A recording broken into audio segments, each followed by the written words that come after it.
Second. Thank you very much, Mr. Speaker. I've not even heard what you say. Mr. Speaker, thank you, Mr. Speaker, for this opportunity to second this very important motion. Mr. Speaker, to start with, Senate is having a very unique opportunity, Mr. Speaker, to deal with a subject matter that we have grappled with in the last almost 7 years in the public debate about debt in this country. Mr. Speaker, to start with, this is a very challenging subject matter for me because, Mr. Speaker, on one hand, while we have as many concerns about debt as possible, Mr. Speaker, we also have a great responsibility as the House of the Senate. Mr. Speaker, to start with, and I've said this on the floor of this House, as a member of the Task Force on Devolved Government, one of the struggles we had in the Public Finance Management Act was to provide an institution, Mr. Speaker, that will deal with matters debt, particularly the question of the shareability or the sharing of debt between the functions of county government and the functions of national government. Mr. Speaker, it's important to explain this position because, as we all know, the counties by constitution and by law cannot borrow unless it's guaranteed by national government. And Mr. Speaker, this House has had the opportunity to work on various legislation to facilitate a process that enables county governments to borrow with the guarantee of national government. In the Task Force on Devolved Government then, as a member, Mr. Speaker, one of the things we proposed and we borrowed from Australia was the formation of Loans and Grants Council, which, Mr. Speaker, in our thinking that time, was supposed to be an independent, an equivalent of an independent commission, whose responsibility was to check, keep the register of the loans and grants, Mr. Speaker, and ensure that the loans and grants that come to our country are distributed equitably among the 47 counties, and, Mr. Speaker, distributed fairly between the two levels of government. Mr. Speaker, I say this with a lot of tremendous respect because I have had a discussion with my colleagues in this House, and, Mr. Speaker, I really want them to listen, particularly Senator Cheriot. Order, members. Mr. Speaker, I have had discussion with my colleagues in this House about loans and grants. And, Mr. Speaker, many of the people who have misgivings and, Mr. Speaker, who have a problem with the approval of this regulation, Mr. Speaker, the main problem is the management of debt, Mr. Speaker. It's not that the ceiling of the debt or the amount that is borrowed. It is the accountability of debt in the country, that how much is being borrowed in this country, who keeps the register, how is that money being distributed among between the national and county government, but also among the 47 counties. Mr. Speaker, if you listen to the colleagues in this House, everybody's concern is that of this debt that is being borrowed in the country, of this debt that is being paid by this nation, which I saw in the newspaper, it's above 100,000 per. Everybody now owes the country, every Kenyan owes a debt of 130,000, Mr. Speaker, or something of that sort.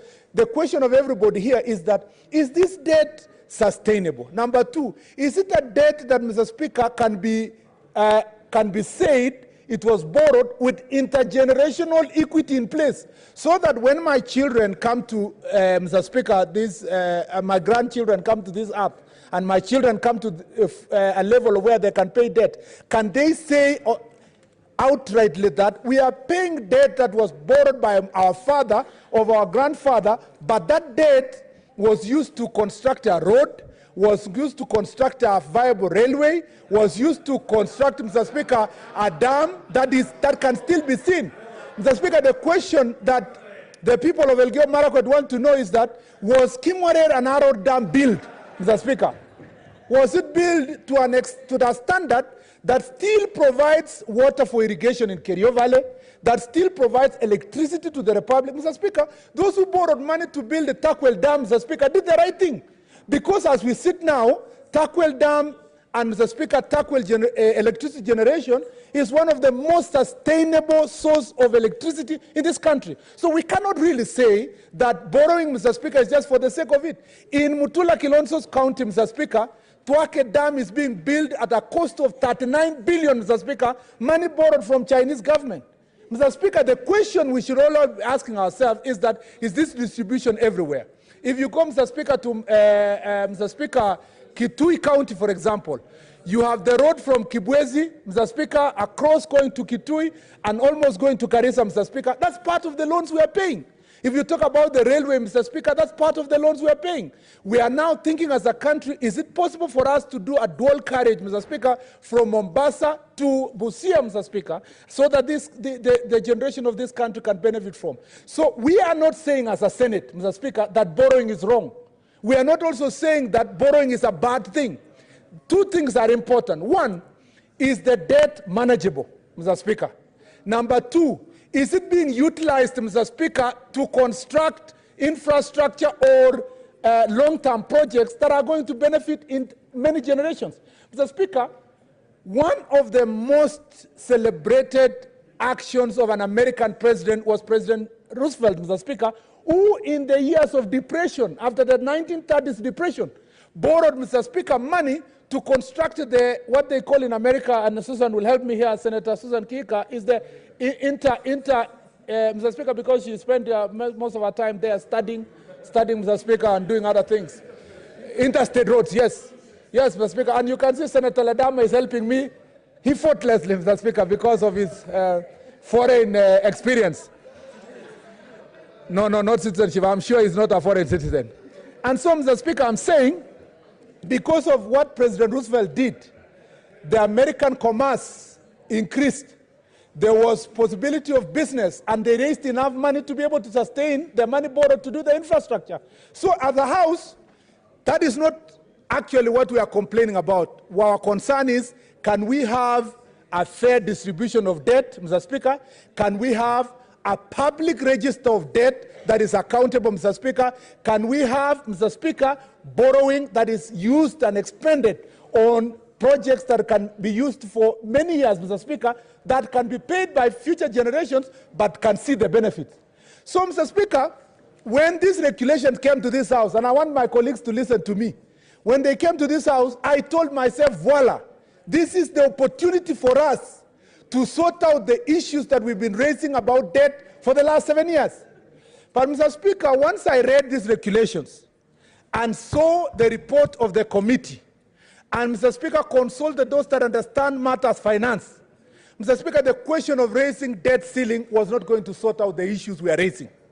This House cannot, Mr. Speaker, pretend to use regulations to sort out serious issues that relate to debt register, Mr. Speaker, that relate to accountability of debt, that relate to equitable distribution of debt between us and future generation, between national and county governments, Mr. Speaker, and Mr. Speaker, within communities that are in this country. Those problems are not going to be answered by the ceiling itself. Ceiling only sorts, Mr. Speaker, the ability for government to be able to borrow more to sort out the problem that they have at the moment. And, Mr. Speaker, I went ahead to find out from the record of this report, the presentation of the Cabinet Secretary. The Cabinet Secretary is telling us, Mr. Speaker, that we are asking for 9 trillion, but we are also working to restructure our debt. Meaning, Mr. Speaker, and they have said, because we have over 28, Mr. Speaker, 2.8 trillion, about 3 trillion, Mr. Speaker, of that money borrowed locally. And at an interest rate, Mr. Speaker, that is up to 10%. And yet, multilateral agencies, including the World Bank, Mr. Speaker, and the African Development Bank, have offered to give us loans of a lesser interest rate to up to 1%. This debt ceiling, opening up this debt ceiling, gives the Treasury an opportunity, Mr. Speaker, to then borrow the cheaper loan, repay the locally borrowed loan, Mr. Speaker, which has highest interest, and then you can be able to bring down, Mr. Speaker, the repayment amount that is being paid out of the country. Mr. Speaker, I am a lawyer. I'm not a finance expert.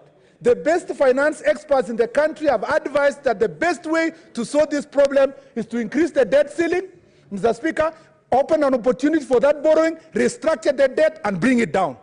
So when we come to this House, because we must be accountable to one another, because, Mr. Speaker, my uninformed and informal position initially was that this is the opportunity to solve the problem. But, Mr. Speaker, knocking down the debt ceiling, opportunity for us to deal with the debt ceiling, will not give us that opportunity to solve the problem. We will be actually postponing the problem. Indeed, the report of this House is saying we are already, Mr. Speaker, exiting the debt ceiling that was set before. Even though, Mr. Speaker, that is debatable because of the issues that are inside there. So, Mr. Speaker, what is my way forward? I suggest like this, Mr. Speaker. Number one, that we agree with Treasury to open up that debt ceiling, Mr. Speaker, to 9 trillion. Number two, Mr. Speaker, and I want us to say this with tremendous respect. Order members, you'll have an opportunity to express yourselves. I can see our friends saying it is maybe we should not or not, but Mr. Speaker, this is my recommendation. We should be able to open up that debt ceiling, to give an opportunity for Treasury to restructure the debt. And then, Mr. Speaker, as a House, led by the Senate Budget and Finance Committee, we should then propose, Mr. Speaker, an amendment to the Finance Act this way. One, to create, Mr. Speaker, bring in an independent institution in the name of Loans and Grants Council of Kenya.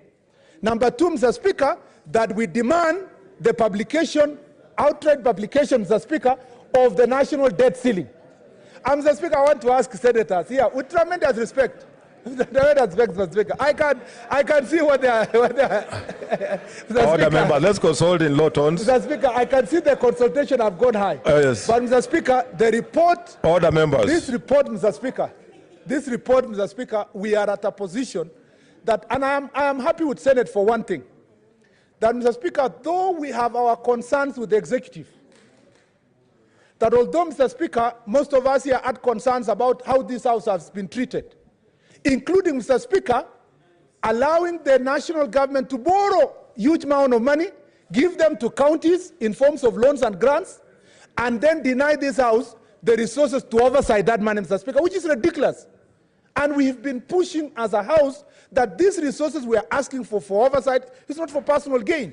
It's to ensure that these resources that have been borrowed will have an opportunity, Mr. Speaker, to benefit future generations.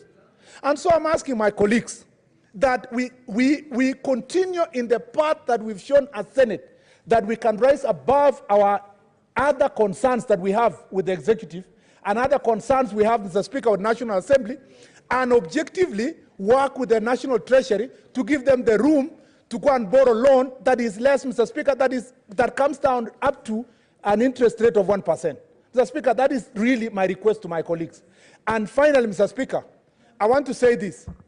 Even as we borrow these loans, even as we raise these resources, Mr. Speaker, we must resource the Senate to carry out its responsibility of oversight. We will continue insisting. It's not about Murkomen, it's not about an individual senator, it's about the office of the senator and the Senate itself to be able to carry out that oversight. You cannot pour large sums of money in the universal health coverage, including medical equipments, that the senators have no resources to go and investigate in their county. Number two, Mr. Speaker, we must resource the judiciary. I saw the Chief Justice yesterday with a lot of pain complaining, Mr. Speaker. And I know some people have reduced his complaint to the question of the car he was asking, the place he was sitting, and so forth.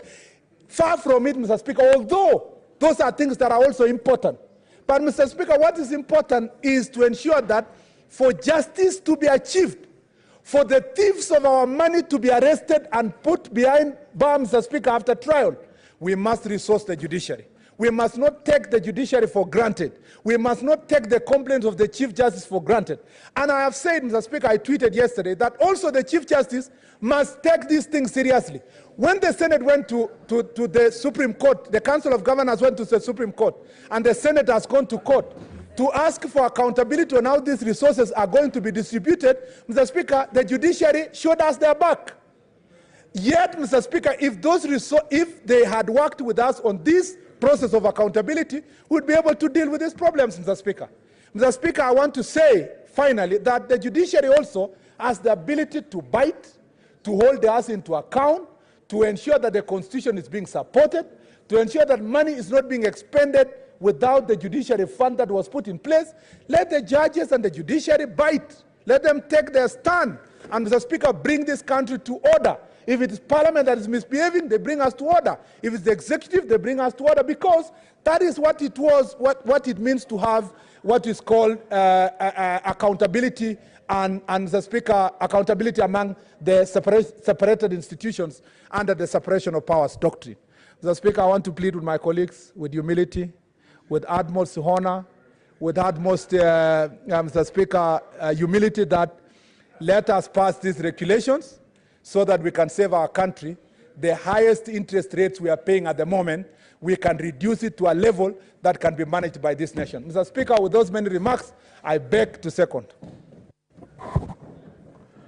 Honorable Senators, I now propose the question, which is that this House adopts the joint report of the the joint report of the Sessional Committee on Delegated Legislation and the Standing Committee on Finance and Budget on the consideration of the Public Finance Management National Government Amendment Regulation 2019, laid on the table of the Senate on Wednesday, October 16, 2019, and pursuant to the provisions of Article 2111A of the Constitution of Kenya, Section 2054 of the Public Finance Management Act and Section 18 of the Statutory Instrument Act, approves the amendments to the Public Finance Management National Government Regulations 2015, Principal Regulations, as effected through legal notice number 155 of 26 September 2019. Senator Mutula Kilonzo Jr., you are co-chair.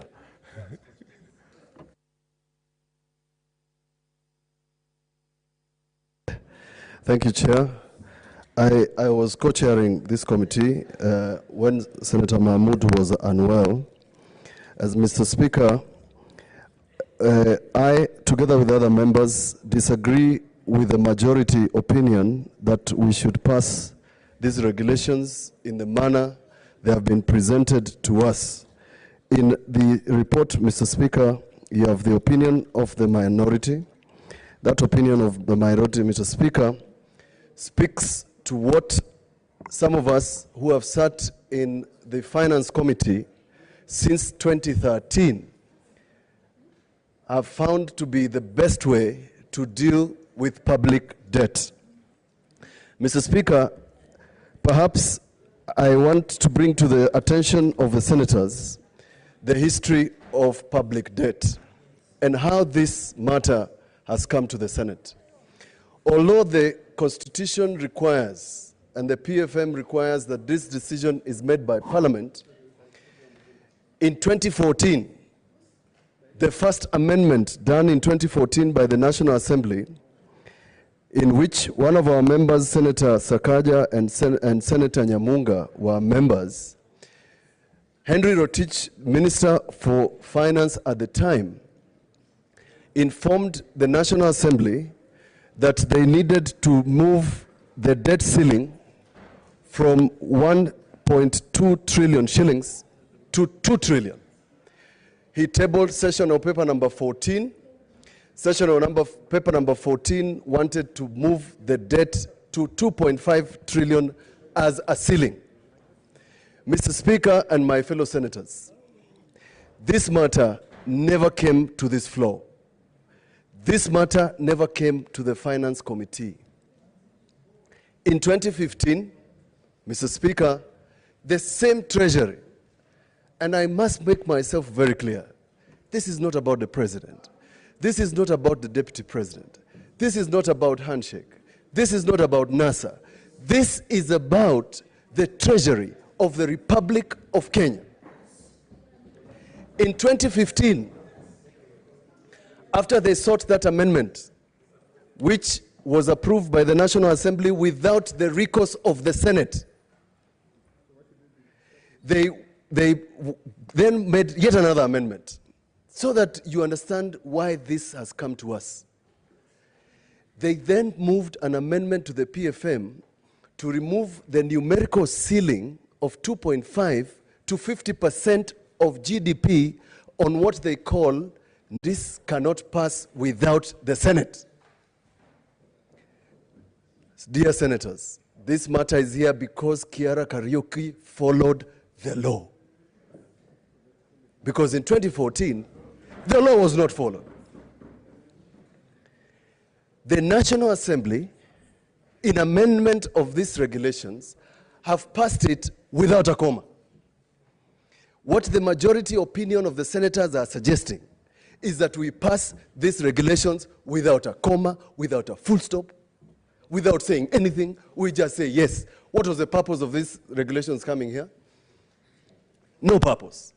In an English parable, they say when you're in a hole, you stop digging. Part of the schedule provided to us, and I want to correct Senator Murkomen, we sat in the public hearing on your behalf. We asked the question, where is the evidence of debt restructuring? There's nothing. Where is the evidence that you want to restructure commercial loans that are now at 35%? We have borrowed more than 14 cabinet secretaries since independence. There must be a reason why we need to borrow another 3 trillion shillings on top of 6.1 trillion. Members of the Senate, what is your GDP today? Your GDP is at 10 trillion shillings. 9.8, and now we want to extend the ceiling to 9. What sort of a country does that? Now, the question that we have addressed here, how much is the budget gap? My dear colleagues, the budget gap for this financial year is 635 billion.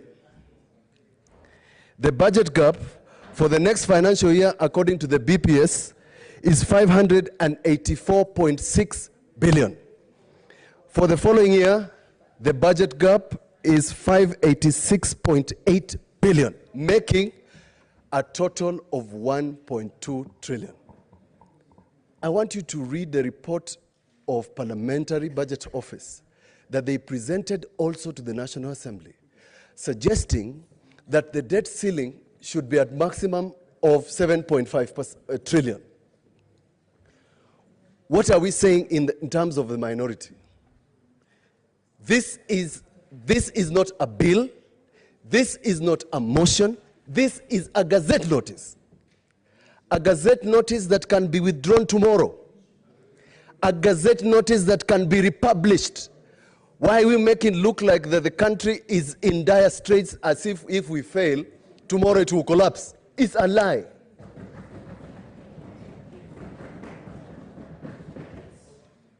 The country is looking up to you. In fact, in a recent article, and although we don't quote newspapers, Mbadi says, Parliament blamed for debt burden, that we have given Treasury so much leeway to borrow without imposing conditions. Mr. Speaker, this is the time to impose conditions so that by the time you borrow another extra shilling from the Chinese, we interrogate. Mr. Speaker, okay, Mr. Speaker, misinformation. What is your point of order, Senator Haniri? I withdraw lies, Mr. Speaker, okay, and replace with misinformation. Okay. Misinforming the House. Mr. Speaker, in that debate, I argued, Mr. Speaker, that the Constitution as it is does not give Senate the powers to deal with matters of wards and boundaries of constituencies.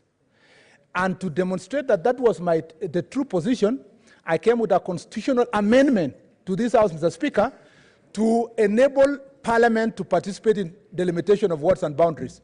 This House, Mr. Speaker, unanimously said they don't want Parliament to be involved in matters of wards and boundaries, including Senator Mutula Kilonzo Jr. Mr. Speaker, is he in order to misinform this House? Saying that the majority voted for an amendment to give the National Assembly an opportunity to deal with the limitation of wards and constituencies, which we objected to, and I filed an amendment. I was talking about majority. That time you're not the majority leader. But let me finish. Let me continue by saying, my colleague senators, what is the problem with telling Treasury to amend this Gazette notice to bring a different ceiling as proposed by Parliamentary Budget Office, who are our advisors, and in that ceiling, we put caveats for them to borrow here on here. Because the principle is, if, and Senator Wambua mentioned this somewhere in a different forum, if you are unable to pay less, how will you be able to pay more? What is the justification? We have asked for the justification of the 9 trillion shillings. It was not given. We must tell you, you must look at the document that Treasury submitted. Sometimes, Speaker, I think that there are people in this office, in this country, who think that legislators are zombies, that we don't think, we don't need information. The document that's submitted by Treasury looks like a PowerPoint that you would submit in my daughter's kindergarten. There is no justification why this country should increase its debt ceiling by 50%, from 6 to 9. And there is no calculation why that should happen. But I have said this, that, and Senator Murkomen and the mover, you are supposed to satisfy this nation that in the new ceiling, now that we are in debt and we're in a crisis, we are able to pay. Our largest debt, external, is on the standard gauge railway, the Chinese. We were warned about this SGR. We refused to listen. It's 3 times the cost, and if you doubt, look for the article written by David D. Look at what would have been a better option of rehabilitating the old railway or doing a different railway. It would have cost us less. Are we going to be able to pay these debts in the manner suggested? The answer is no. But on your counties, this is the advice. Parliamentary Budget Office in this report has said, you approve this ceiling, you must be prepared, senators, next year to vote less for your counties, and the following year to vote less than this year. They have said so. If you have a different view, tell me. They have also suggested. What's your point of order, Senator?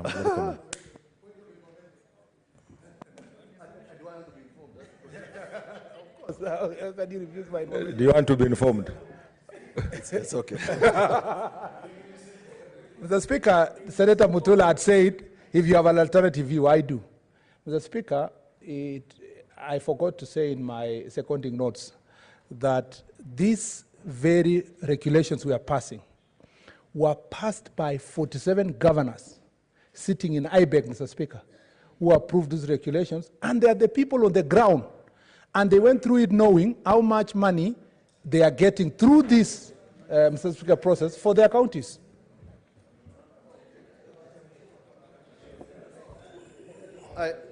That information was not useful. Senator Professor Kamar, what? Absolutely not useful. Since when did the Council of Governors become an authority for anything? And let me tell you, I know how the Council of Governors ended up into the lure of this trap. They have been informed that out of the 7 trillion shillings, there is a figure of about 970 billion, which is going to cater for guarantees to counties and state-operated, what you call parastatus. It's a lie. It's a lie. Because if it was true, Treasury would have submitted it for purposes of the audit, for us to look at it. What is the great difficulty, my dear colleagues, in following the Constitution under Article 211? Under Article 211, we are supposed to get the extent of total indebtedness, the use made or to be made for the proceeds of the loan, the provisions made for servicing of the repayment, and the progress made in the repayment of the loan. That is what we are supposed to ask. I'm just objecting. What's your point of order, Leader of Minority? Mr. Speaker, it is important when citing a provision of the law to cite it in its entirety, not part of it. And even think about your own responsibility. Because, you know, Senator Mutula Kilonzo is talking about the responsibility of the Senate. The information that I have, and I'm raising on a point of order because it's misleading the House, this information is not given by the Cabinet Secretary on its own motion. What it says, within 7 days, after either House of Parliament so requests, this information is given on request. And part of the problem that we have is that in the life of both Houses of Parliament, there has never been a request. So in the issue of management of debt, it is important to take our own responsibilities instead of throwing responsibilities elsewhere. So I think you should not mislead the Senate. And he sits in that committee.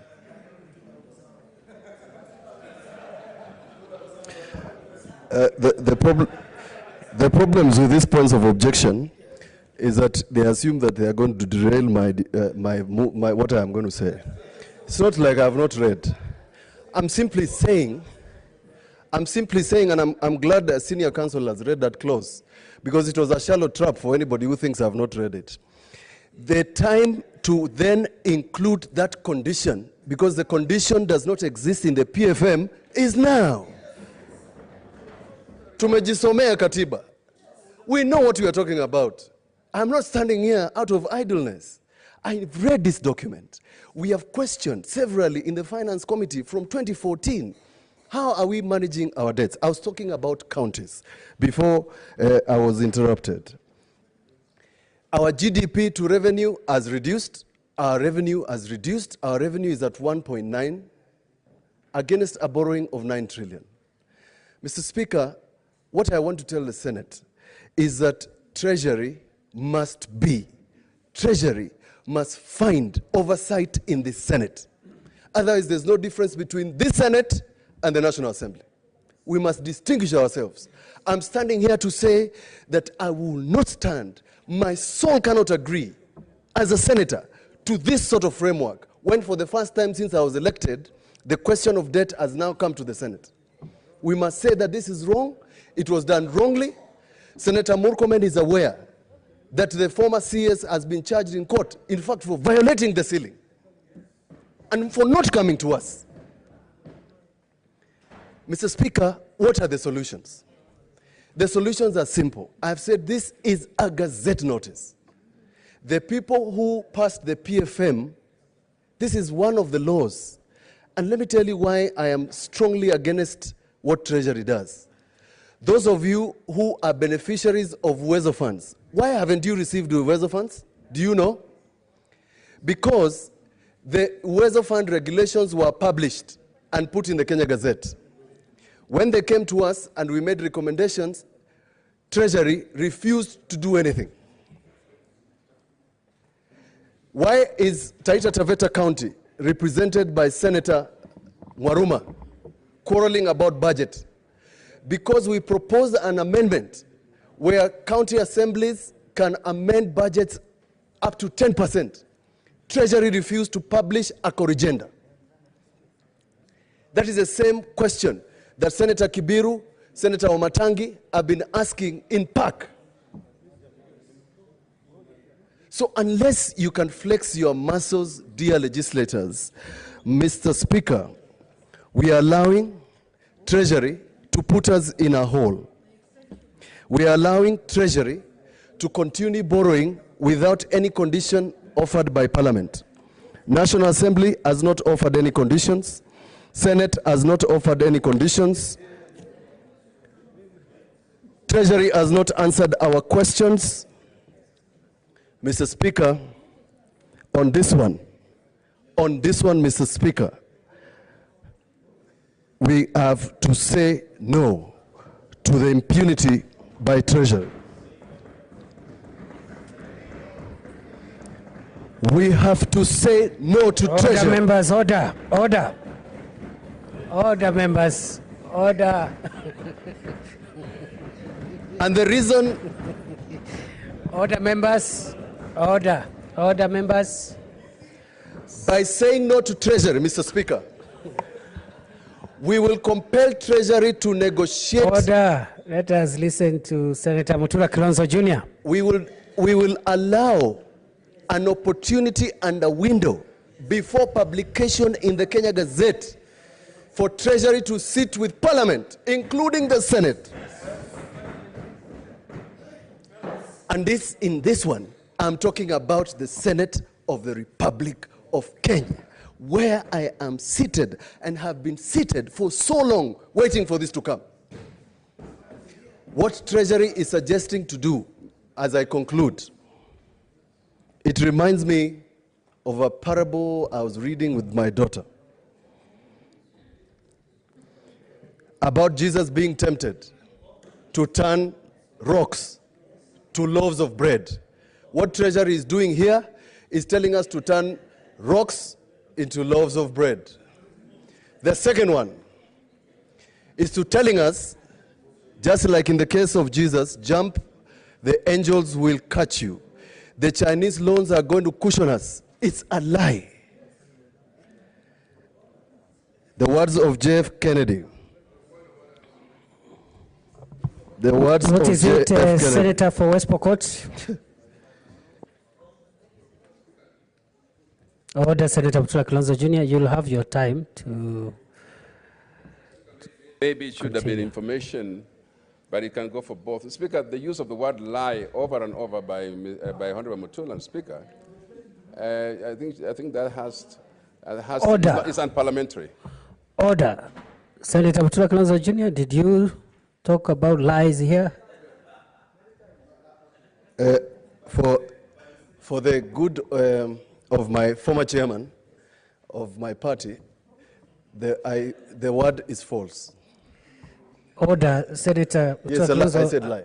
Jr., I asked you a question. Did Yes, you use the word lie? Yes, I That used the is word lie. unparliamentary. Yes, That is I unparliamentary. Should withdraw. not be used. Yes. Let me finish with the words of J.F. Kennedy. So you have withdrawn lie and replaced it with False. false. Yes. False or untrue? Both. Okay. Let me finish. Mr. Speaker, allow me 1 extra minute to finish. No worries. I'll give you 2 minutes. J.F. Kennedy has this to say, and I want to say this about the Senate of the Republic of Kenya today. When at some future date, the High Court of History sits on judgment of each one of you, recording whether your brief space or service was fulfilled in our responsibilities to Kenya, our success or failure in whatever office we may hold will be measured by the answers to the following questions. Were we truly men and women of courage? Were we truly men and women of judgment? Number 3, were we truly men and women of integrity? Number 4, were we truly men and women of dedication? The responsibility you have been given to protect Kenyans includes the right to tell the executive that you cannot continue this way.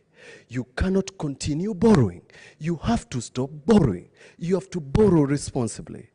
And for that, the minority has said, even if it takes just one voice, it must take that voice to bring sense to this republic we love, the country of Eliud Kipchoge, the country of 159, the country that is respected all over the world.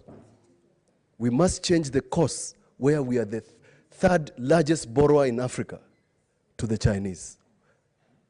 We must. And that time is now.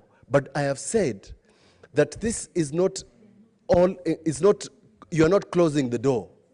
We are just providing the formula of how we are going to get out of this.